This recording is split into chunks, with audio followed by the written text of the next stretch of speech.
चलो आज हम अपने इस सफ़र के दूसरे पड़ाव पर पढ़ेंगे मेडिसिन एब्रोटेनम। एब्रोटेनम छोटी सी मेडिसिन, छोटे छोटे इसलिए स्टार्ट कर रहे हैं कि तुम्हारे दिमाग में एक बार बड़ा मेडिसिन डालेंगे समझ नहीं आएगा और तुमको भी आदत भी नहीं है इतना बड़ा बड़ा मेडिसिन को एक बार में लेने का। तो छोटा मेडिसिन से स्टार्ट करते तुमको समझ में आता जाएगा, इंटरेस्ट आता जाएगा, तुमको शौक होता जाएगा सीखने का, क्रॉस क्वेश्चन करने का, तुमको आनंद आएगा, मज़ा आएगा, समझ में आएगा। इसलिए छोटे छोटे मेडिसिन से स्टार्ट कर रहे हैं और तुमको कॉन्फिडेंस आता जाएगा कि तुम भी मेडिसिन सीख सकते हो। होम्योपैथी दवा ऐसा कोई उसमें रहस्य नहीं है जो तुम नहीं जान सकते हो, तुम जान सकते हो। आज हम शुरू करेंगे मेडिसिन एब्रो, बोल का नहीं रहा है, एब्रोटेनम। जगह कम पड़ गई, कोई बात नहीं। एब्रोटेनम, एब्रोटेनम ज़्यादातर इसमें जानने वाली 2-4-5 लाइनें ही हैं जो तुम्हें जाननी भी चाहिए। उससे ज़्यादा किताब का एक एक लाइन याद रखने में कोई बहुत बड़ा चमत्कार नहीं होता, महारत ही नहीं होता। हर मेडिसिन में कुछ ना कुछ आपको कॉमन है ही है सारे मेडिसिन में। तो हर एक लाइन याद रखना ज़रूरी नहीं है। काम की चीज़ याद रखो, काम की चीज़ों को इस्तेमाल करो। प्रैक्टिस के समय में पेशेंट को देखने के बाद तुम्हें दवा याद आ जाए, एग्जैक्ट वही दवा कि हाँ ये तो यही दवा है, सर ने बताया था इसका यही दवा होना चाहिए, ये ज़्यादा ज़रूरी है। तो एब्रोटेनम में 4-5 जो अपना लाइन है जानने वाली, जिसमें सबसे मुख्य इसका सिम्टम होता है वो है मेरास्मस। मेरास्मस का मतलब सुखंडी रोग, सूखा हुआ शरीर, बच्चों का खास तौर पे। तो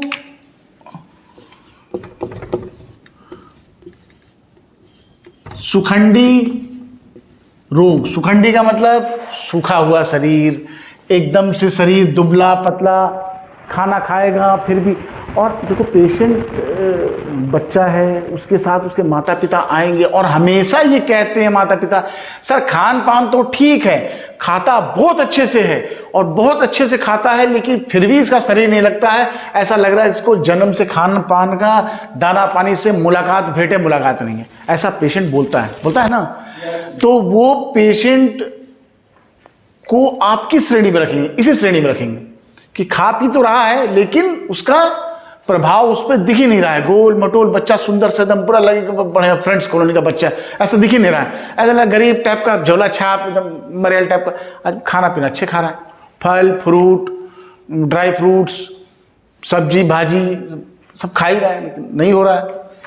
अब आगे इसका मेन सिम्टम इस बीमारी का यही वाला, और इसी में ज़्यादातर काम आता है। एक और बहुत बहुत ज़बरदस्त सिम्टम है कि इसमें क्या होता है, ये जैसे मान लो शरीर है और ये शरीर है, ये हाथ हो गया, ये नाभि है।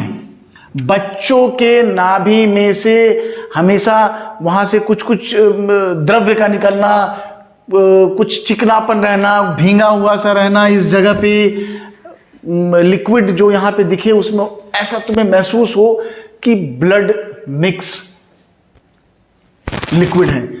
तो उसमें एब्रोटेनम बहुत अच्छी दवा है। ये 2 खास सिम्टम जो है ये एब्रोटेनम का मेन है, और इसमें ज़्यादा याद रखने वाली कोई ऐसी बहुत बड़ी चमत्कारिक चीज़ नहीं है, बहुत बड़ा मेडिसिन नहीं है, लेकिन इस रोग के लिए ये मुख्य मेडिसिन मानी जाती है। अब मैं तुमको बता दूं कि इसमें 2-4 कंपैरिजन है, जैसे सारसापारिला है, नाइट्रम्यूर है, आयोडम है, और लैपिसल्वा में भी ले सकते हैं, कैलकेरिया फॉस में भी है जिसमें सूखा रोग है। तो अगर हम ये मान के चले कि अगर मेन कंपैरिजन इसका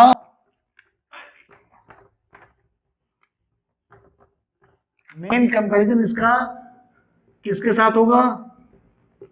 सारसापारिला,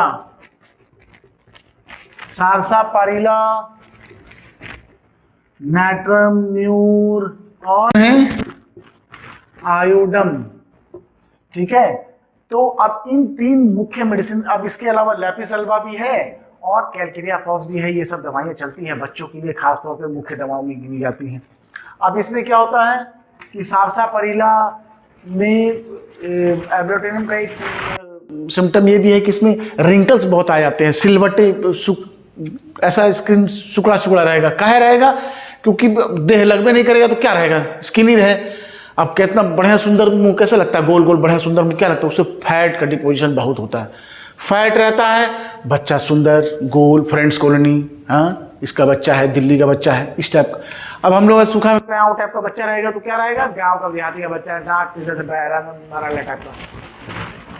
सारसापारिला में क्या होता है कि रिंकल्स जो है बच्चों में ही दिखाई देगा, एकदम वृद्धों की तरह, बूढ़ों की तरह। जैसे बूढ़ों में कैसे होता है उनका एकदम सिकुड़ा सिकुड़ा ऐसा रहता है ना स्किन, तो ऐसा सिल्वट जैसा स्किन रहेगा। किसमें? सारसापारिला में। अच्छा, सारसापारिला में रहेगा एकदम बिल्कुल सिकुड़ा हुआ शरीर रहेगा। इसमें अब ये मान के चलो कि शरीर जो है, अच्छा गर्दन ज्यादा, गर्दन की जो जगह रहेगा ये ज्यादा पतला रहता है, ठीक है, गर्दन की जगह ज्यादा पतला रहता है। ये पहचान है सारसापारिला और एब्रोटेनम में। अब यही नाइट्राम्यूर में है। अब नाइट्राम्यूर में क्या होगा कि बच्चा बहुत खाता है, तो खाएगा बच्चा, खाएगा खाएगा खाएगा, और क्या करेगा कि इसमें गर्दन में पीछे की ओर, इस तरफ जो होता है ना जगह, पीछे की ओर ज्यादा पतला होगा, पीछे की ओर ज्यादा पतला होगा। एब्रोटेनम में क्या होगा, मैं बताना शुरू में रह गया। एब्रोटेनम का बच्चा का एक पहचान होता है कि उसका लोअर साइड शरीर की अपेक्षा पैर ज्यादा पतला होता है, एकदम ऐसा लगेगा कि बाहुला का जैसा पैर है, देखो बाहुला का पैर एकदम पतला रहेगा। तो ये एब्रोटेनम की निशानी है। सारसापारिला की निशानी है सिलवट बहुत जैसा रहेगा, बूढ़ा जैसा रहेगा एकदम, और इसका गर्दन में ज्यादा पतला दिखाई देगा। नाइट्राम्यूर में क्या होगा, नाइट्राम्यूर में भी खाता बहुत है, नाइट्राम्यूर में बच्चा बहुत खाता है, लेकिन उसका गर्दन का पीछे का भाग ये तुमको पतला दिखाई देगा और अजीब सा दिखेगा। मतलब इसका जो भी बच्चा आएगा ना, वो बच्चा लगबे नहीं करेगा बच्चा है, कोमल बच्चा, सुंदर सुकुमार बच्चा लगबे नहीं करेगा, लगेगा कहाँ से गरीब घर का उठाया गया बच्चा ले आया, एकदम परेशान लग रहा, कभी भोजन से दर्शन नहीं है। जहाँ तेरे सामने बैठा रहेगा फिर भी उसको लगेगा कुछ खा लें, ईटा पत्थर कुर्सी टेबल सब खाने में खोजेगा वो, तो ये ऐसा रहेगा। अच्छा, नाइट्राम्यूर का हो गया। आयोडम, आयोडम में बच्चा बहुत खाता है, बहुत खाता है, बहुत खाता है, नाइट्राम्यूर से भी ज़्यादा खाता है, फिर भी उसका बदन सूखा रहता है, ऐसा लगेगा खाना पीना दाना पानी से उसको भेंटे नहीं है, बिल्कुल भेंट नहीं है खाना पानी से। ये हुआ आयोडम में। दो खास, इस दवा की दो खास चीजें जिसको याद रखना जरूरी है। एक बात और मैं बताऊं, जो मुझे ऐसा लगता है, हो सकता है आई माइट बी रॉन्ग, मैं गलत हो सकता हूं, इसमें कहीं से भी कुछ नहीं, हम भगवान हैं, हम तो 4 बच्चों ने हमारी रिक्वेस्ट किया, हम पढ़ा रहे हैं आपको। मेरा अपना यह मानना है कि किसी भी मेडिसिन का लाइन बाय लाइन याद रखना जरूरी नहीं है, जरूरी नहीं है। उस मेडिसिन से रिलेटेड बीमारी और वैसा पेशेंट आए उसको पहचानना जरूरी है। भले हमको नाइट्राम्यूर का 4 लाइन हमको पता है, फास्फोरस का 4 लाइन हमको पता है, हमको पॉजिटिव का 10 लाइन पता है, हम पेशेंट पहचान लें, दवा दे लें, पेशेंट ठीक हो जा रहा, हम महान हैं। मानो कि हम महान हैं, ऐसा थोड़ी कि दूसरा बोलेंगे महान है तो हम मानेंगे। हम महान हैं क्योंकि हमने एक पेशेंट ठीक कर दिया तो हम महान हैं। हमारे हाथ में वो काबिलियत है कि भगवान ने वो काबिलियत दे दी, हमने खेला और पेशेंट ठीक हुआ, बात खत्म। High and only mission. पूरा हम भैया विरोधी हो सकते हैं, हमारी बात से आप असहमत हो सकते हैं, आपको पूरा अधिकार है। मेरा अपना यह मानना है कि हर दवा की हर लाइन को याद रखना जरूरी भी नहीं है, संभव भी नहीं है। दवा समझना ज़्यादा जरूरी है, और इतना याद रखोगे तो उलझते चले जाओगे इसके उसके इसके उसके, क्योंकि सब मेडिसिन आपस में कहीं ना कहीं आगे क्लब करती है। कोई मेडिसिन किसी से अलग नहीं है। सब में इरिटेबिलिटी आ जाएगा, सब में गोड़ हाथ में दर्द आ जाएगा, सब में यहाँ कंधा में दर्द आ जाएगा, सब में यहाँ आँख में सर में दर्द आ जाएगा। और आदमी परेशान होगा तो शरीर में ना दर्द होगा, शरीर से बाहर तो दर्द होगा नहीं, हाथ में भी दर्द होगा, पैर में भी दर्द होगा, सर में भी दर्द होगा, कहीं ना कहीं कुछ ना कुछ दर्द होगा। खाना नहीं खाएगा, बच्चा खाना नहीं खाएगा तो रोबे करेगा, तो इरिटेट होगा ही होगा। तो मेडिसिन इस एब्रोटिकल, मैंने वैसे बताया था आपको, कौन सा दवा बताया था कल? एबिस नाइग्रा बताया था, और एबिस नाइग्रा के बाद आज मैं आपको बता रहा हूँ एब्रोटेनम। इसमें 1 2 लाइन 3 लाइन आप पहचान लो, दैट्स इट, मेडिसिन फिनिश। कोई ज़रूरत नहीं है पूरा एक एक लाइन याद रखने की। इसमें आपको आएगा ट्यूबरकुलर पेरिटोनाइटिस, एब्डोमिनल कैविटी का कवरेज, जो उसको कवर करता है, बचा के रखता है बाहरी तत्वों से, वो होता है पेरिटोनियम। भी लिखा हुआ है कि पेरिटोनियम में इन्फ्लामेशन, ट्यूबरकुलर इन्फ्लामेशन, मेटास्टेसिस, इसका मतलब होता है कि रोग का एक ऑर्गन से दूसरे ऑर्गन में पहुंच जाना, एक भाग से दूसरे भाग में पहुंच जाना, एक मोहल्ले से दूसरे मोहल्ले में चले गए, बॉयज हॉस्टल से गर्ल्स हॉस्टल में चले गए तो क्या हुआ? मेटास्टैसिस। मेटास्टैसिस, अपनी जगह छोड़ के दूसरे की जगह चले गए तो हो गया रोग का फैल जाना, जिसको कैंसरस वर्ड में यूज करते हैं। अब ये सब भी है, लेकिन मुझे इन सब में इतना मज़ा आया भी नहीं और मैं तुम्हें बताऊंगा भी नहीं। तुमको अपना याद रखना, याद रखो, कोई दिक्कत नहीं है उसमें, लेकिन ज़्यादातर ये दवाइयाँ इन्हीं सब चीज़ों में काम आती हैं, इन्हीं सब चीज़ों में यूज़ होती है, इसलिए इतना ही पढ़ो, इतना ही समझो, जानो। तो एब्रोटेनम समाप्त हुआ। अब मैं हर बार की तरह डॉक्टर अनामिका बख्शी को बुलाऊंगा। डॉक्टर अनामिका बख्शी, हमारे बच्चों को थोड़ा ज्ञान दीजिए और प्लीज़ इस दवा को थोड़ा सा क्लियर करिए। आओ बच्चों, हम देखते हैं इसकी पैथोलॉजी कैसे लिंक होती है। ठीक है, सर ने बताया हमको आज एब्रोटेनम के बारे में, जो कि सर की भाषा में, हमारी भाषा में इसको सुखंडी रोग बोलते हैं। सुखंडी रोग का देखो कि पीछे कारण क्या होता है। सुखंडी का मतलब, मेरास्मस का मतलब मैल एब्जॉर्प्शन। मैल एब्जॉर्प्शन मतलब कम एब्जॉर्ब होना। ये कम एब्जॉर्ब होना खुद में ही डिफाइन करता है कि खाना तो ठीक खा रहा है पेशेंट या बच्चा, लेकिन उसको लग नहीं रहा है, एब्जॉर्ब नहीं हो रहा है। क्यों नहीं हो रहा है? इसका एक बहुत बड़ा कारण है एस्केरिस। हमको पता है एब्रोटेनम एक बहुत अच्छी दवाई है एस्केरिस के केस में, जहाँ पे बच्चे को, जिसको हम राउंड वॉर्म बोलते हैं, उससे अगर बच्चा ग्रसित है, अगर बच्चे को राउंड वॉर्म है, एस्केरिस है, तो क्या होता है कि बच्चा इवन खाना खाता है बराबर, बट वो सारा न्यूट्रिशन कौन ले जाता है? वो वॉर्म ले जाता है। तो इवन बच्चा भूखा रहता है, न्यूट्रिशन सारा कहाँ चला गया? वॉर्म में चला गया, तो बच्चे को न्यूट्रिशन मिला ही नहीं। इसको हम बोलते हैं मेरास्मस। क्या बोलते हैं? क्या बोलते हैं? मेरास्मस। एक और जिसको हम प्रोटीन एनर्जी माल न्यूट्रिशन की कैटेगरी में लाते हैं, ठीक है, इसको, इसमें एक और बीमारी आती है क्वाशियोर्कर, आती है। तो इन दोनों में मेन डिफरेंस देखो कि क्या होता है। मेरास्मस जो होता है बेसिकली सारे मैक्रोन्यूट्रिएंट्स, जिसमें हमारा कार्बोहाइड्रेट, प्रोटीन एंड फैट, तीनों की अगर मालन्यूट्रिशन है, अगर कम मात्रा में, पर्याप्त मात्रा में है तो नहीं है, अगर पर्याप्त मात्रा में, तो मेरास्मस होता है, जिसका लक्षण पूरी बॉडी का मास लॉस होता है, मसल लॉस होता है। ठीक है, हम मेरास्मस एब्रोटेनम की बात कर रहे हैं। वेरास क्वाशियोर्कर में क्या होता है, यहाँ प्रीडोमिनेंटली प्रोटीन के कमी के कारण बॉडी में एडिमा होता है। एडिमा मतलब सूजन और पानी रिटेन करता है। इसका थोड़ा सा मैकेनिज्म मैं आप लोगों को बता देती हूँ, बहुत ज़्यादा नहीं। इसमें क्या होता है, हमारे शरीर में जब एल्बुमिन कम मात्रा में हो, जो कि एक प्रोटीन है, हमारा एंटी डायूरेटिक हार्मोन जो होता है, एंटी डायूरेटिक का मतलब समझो अच्छे से, एंटी मतलब अगेंस्ट, डायूरेटिक मतलब जो यूरिन फॉर्मेशन में हेल्प करता है, हार्मोन मतलब वो हार्मोन। तो जो हार्मोन हमारे यूरिन को ज़्यादा बनाता है, इस एल्बुमिन के कमी के अंदर हमारा यूरिन कम बनने लग जाता है और ये बॉडी में जमा होने लग जाता है। इसीलिए क्या होता है, एडिमा होता है, पेट सूज जाएगा, पूरे बॉडी से मसल लॉस होगा, पेट में सूजन, आंखों में नीचे में, पूरे बॉडी में स्वेलिंग आने लग जाएगी। बल्कि इसमें मेरास्मस में क्या होता है, पूरे बॉडी में सूखापन और फैट की कमी, मसल्स की कमी, और ये पूरे तरीके से ये बॉडी पतली रहती है। वेराजिन क्वाशियोर्कर, इसमें पेट और इसमें एडिमा हो जाता है। क्या हो जाता है, रिटेंशन ऑफ वाटर। ठीक है, अब हम समझते हैं, जैसे सर ने बताया हमको 3-4 मेडिसिन हमने कंपेयर किया। एक और चीज़ मैं कंडीशन आपको बताना चाहूँगी एब्रोटेनम के बारे में, कि इवन इफ अगर हम राउंड वॉर्म्स नहीं भी हो रहा है, तो जो बॉडी का इंटरनल लाइनिंग होती है, जिसमें खाना एब्जॉर्ब होता है, धीरे धीरे वो वीक होने लग जाता है। इसीलिए एजेड में भी ये काम करता है। अगर वर्म्स नहीं भी हैं तो भी जो एब्जॉर्प्शन है खाने का ये प्रॉपर नहीं होता है, इसीलिए ये एजेड में भी काम करने लगता है, क्योंकि जल्दी डीजेनरेशन होने लग जाता है।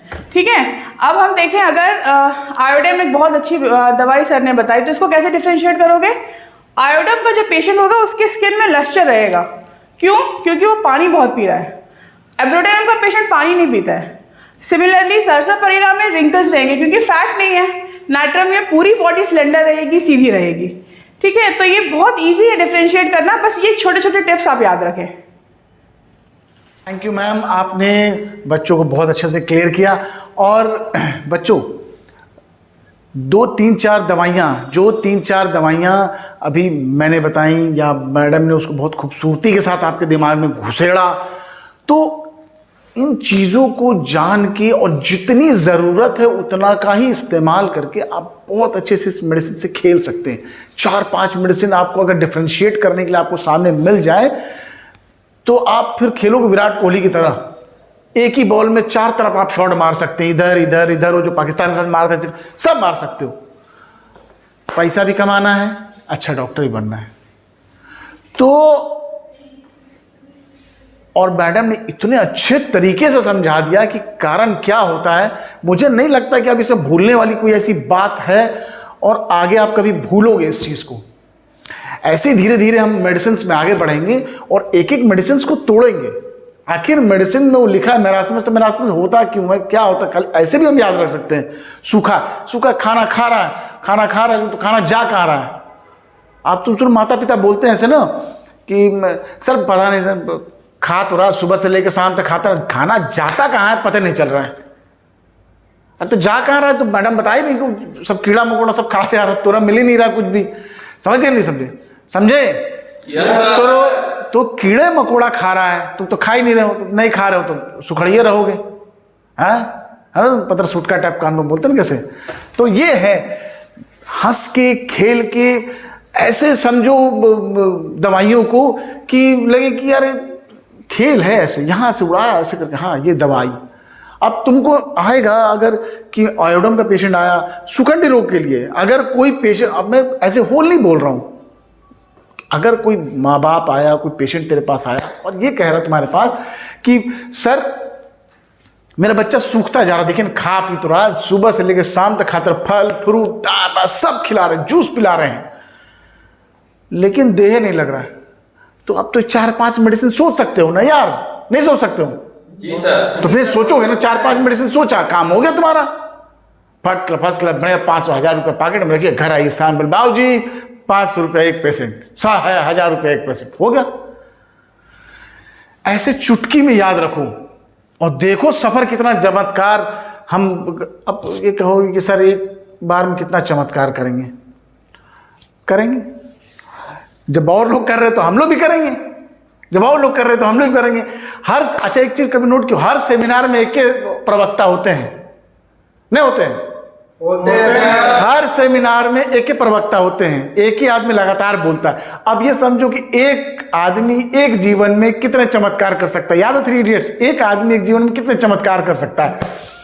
तो कहने का अर्थ है कि हम भी चमत्कार करने की योग्यता रखते हैं और तुम भी योग्यता रखते हो पूरा चमत्कार करने की। आगे बढ़ो, उठो, लपक लो आसमान।